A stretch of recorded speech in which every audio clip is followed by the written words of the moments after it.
Hello, my name is Dr. Kristina Ricker-Boles, and I'm presenting today on women's perceived stressors and coping during COVID-19. We'll start with the purpose and design methods. The public health response and the nuances of COVID-19 have been contributing to increased emotional distress among, well, everyone. Quarantine measures may lead to loneliness and isolation. And they may also influence mental health disorders, including major depressive disorder. The study's objective was to seek insight into women's perceived stressors associated with COVID-19 while also measuring resilience.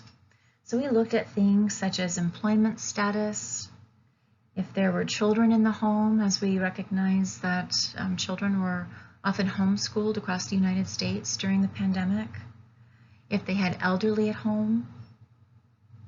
So we utilized the transactional model of stress and coping while developing the online survey.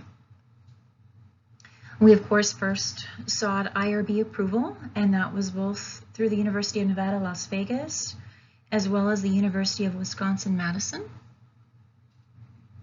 We were fortunate enough to have 479 women participate, and that was across the United States, and that, those time periods were between May and July of 2020. And the survey instrument consisted of questions that assessed the stressors related to COVID-19. So I'll give you some examples of that.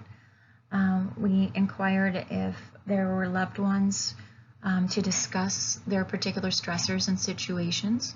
So someone they had for social support, if they had experienced financial changes during the pandemic, as well as food insecurity. I think with folks losing their jobs, or of course, we all remember very bare supermarkets, seeing if that had impacted these particular women.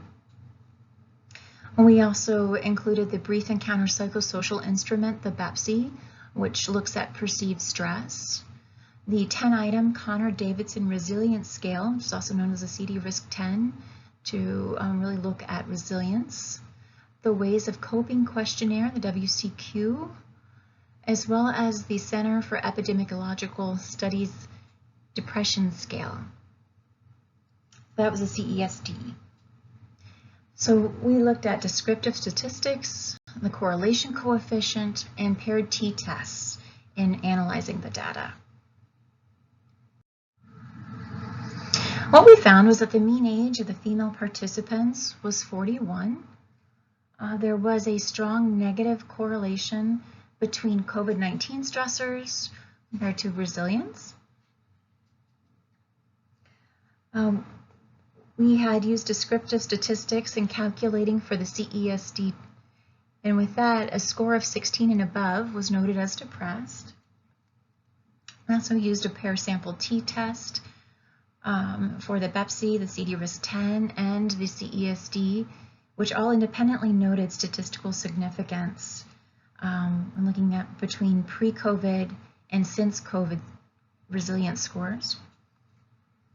And the inverse relationship between resilience and COVID-19 stressors reflects the importance of women's resilience when dealing with stress. So again, resilience, really, really important. The study provides insight into stressors and resilience for women in the U.S. in the age of COVID-19. We have a list of 9 authors.